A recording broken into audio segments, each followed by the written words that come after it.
Judul proposal yang saya angkat yaitu implementasi metode demonstrasi dengan media konkret pada pembelajaran IPAS kelas tinggi di SD Negeri 5 Palu. Dengan dosen pembimbing 1 yaitu Ibu Putu Satyana Rayanti, SPD MPD, dan dosen pembimbing 2 yaitu Bapak WM Sudarsana, SPD MPD.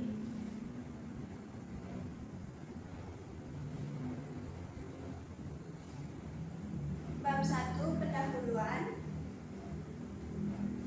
Latar belakang. Berdasarkan observasi awal yang calon peneliti telah lakukan dengan Ibu Anifah selaku guru kelas 4 SD Negeri 5 Palu pada hari Selasa 3 Februari 2026 di Palu, Sulawesi Tengah. Berdasarkan observasi awal yang telah dilakukan oleh calon peneliti, ditemukan bahwa dalam proses pembelajaran di kelas tinggi, guru memang telah menggunakan metode demonstrasi dengan media konkret. Namun, penggunaan metode tersebut belum dilakukan secara optimal dan hanya diterapkan pada materi tertentu saja, khususnya pada pembelajaran IPAS yang membutuhkan praktik langsung.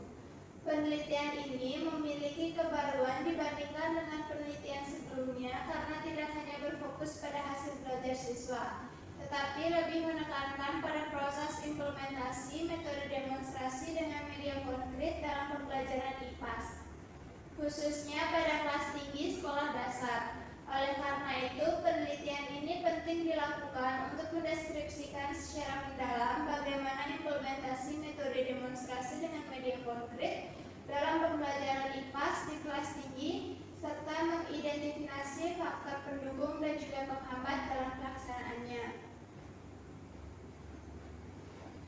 Rumusan masalah. Berdasarkan uraian latar belakang, maka penelitian ini memiliki rumusan masalah dan juga tujuan penelitian, yaitu yang pertama, bagaimana implementasi metode demonstrasi dengan media konkret dalam proses pembelajaran IPAS kelas tinggi di SD Negeri 5 Palu.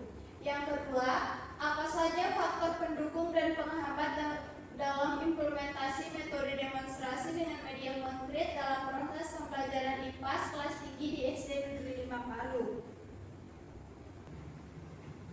Saya lanjut. Tujuan penelitian ini yang pertama adalah mendeskripsikan langkah-langkah guru dalam merencanakan dan melaksanakan metode demonstrasi dengan media konkret dalam proses pembelajaran IPAS kelas tinggi di SD Negeri 5 Palu. Yang kedua, mengidentifikasi faktor penghambat dan pendukung dalam penggunaan metode demonstrasi dengan media konkret dalam proses pembelajaran IPAS kelas tinggi di SD Negeri 5 Palu. Adapun manfaat penelitian, yang pertama bagi sekolah sebagai bahan pertimbangan untuk meningkatkan kualitas pembelajaran melalui metode demonstrasi, menyediakan sarana dan meningkatkan kompetensi guru. Manfaat bagi guru sebagai referensi bagi guru dalam memilih dan menerapkan metode demonstrasi yang sesuai dengan karakteristik siswa sehingga pembelajaran menjadi aktif, menarik, dan juga bermakna.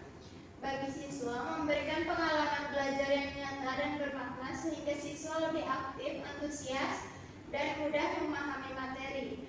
Kemudian, bagi peneliti selanjutnya, sebagai rujukan bagi peneliti selanjutnya dalam mengkaji metode demonstrasi media konkret dan pengembangan penelitian selanjutnya. Kemudian, ruang lingkup penelitian. Ruang lingkup penelitian ini hanya menggambarkan seperti apa implementasi metode demonstrasi dengan media konkret yang dilakukan oleh guru kelas tinggi, fokusnya pada kelas 4, 5, dan 6 di SD Negeri 5 Palu. Penelitian ini akan dilakukan pada semester berjalan dan hanya fokus pada materi IPAS di kelas tinggi di SD Negeri 5 Palu. Bab 2, kajian pustaka dan kerangka berpikir. Ada 5 penelitian terdahulu yang menjadi rujukan calon peneliti. Yang pertama ada Pinem et al. 2024 yang berjudul penggunaan media gambar pembelajaran konkret untuk meningkatkan aktivitas belajar konsep pemecahan pada siswa kelas Medan Johor. Yang kedua, ULFA 2024 yang berjudul Optimalisasi Metode Demonstrasi Berbantuan Media Konkret untuk Meningkatkan Kemampuan Siswa Kelas 2 SD Negeri Cikurip. Yang ketiga, Hamidah 2024 Penerapan Media Benda Konkret dalam Metode Demonstrasi pada Pembelajaran IPAS Kelas 4 SD. Yang keempat, Azahara et al. 2025 Analisis Penggunaan Media Konkret pada Pembelajaran Matematika Materi Pecahan di Sekolah Dasar. Kemudian yang terakhir, Kurniasari 2025 yang berjudul Pemanfaatan Media Konkret dalam Pembelajaran Berhitung di Kelas 1 SD Mutiara Persada.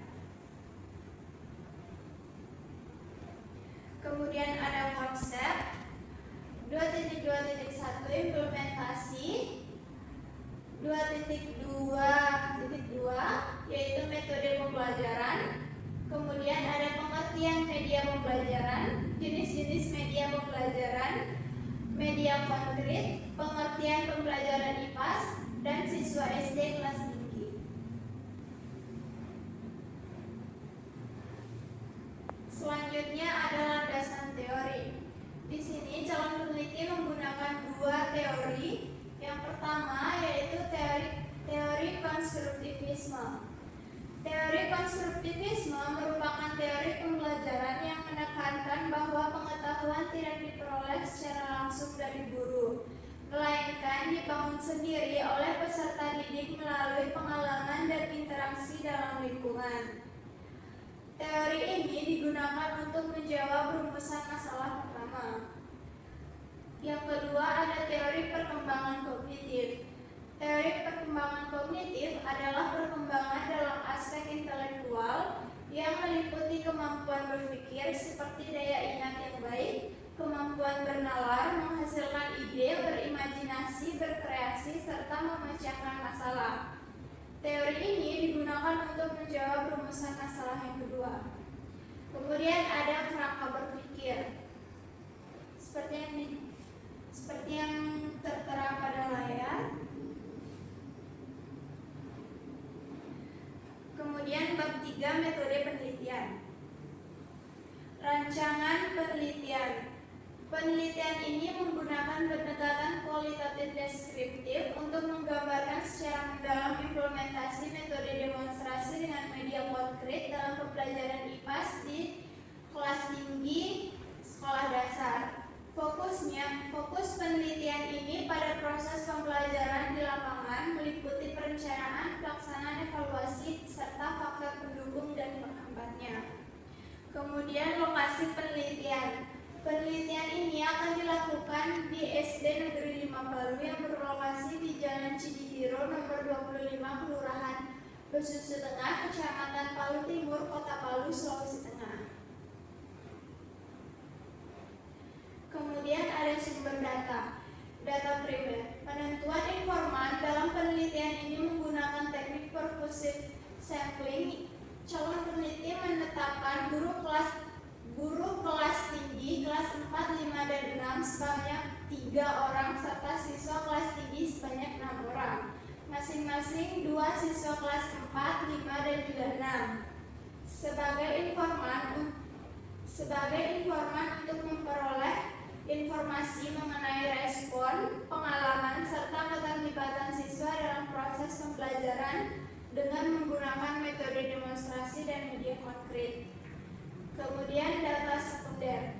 Data sekunder diperoleh dari dokumen pendukung seperti modul ajar atau RPP, dokumentasi pembelajaran, serta sarana dan prasarana. Data ini digunakan untuk melengkapi, memperkuat, dan melakukan triangulasi terhadap data primer agar hasil penelitian lebih akurat dan terpercaya. Kemudian ada teknik pengumpulan data. Teknik pengumpulan data ada 3. Yang pertama ada observasi, wawancara, dan dokumentasi. Kemudian instrumen penelitian. Di sini calon peneliti menggunakan instrumen utama yaitu peneliti, didukung oleh pedoman observasi, wawancara, dan juga dokumentasi.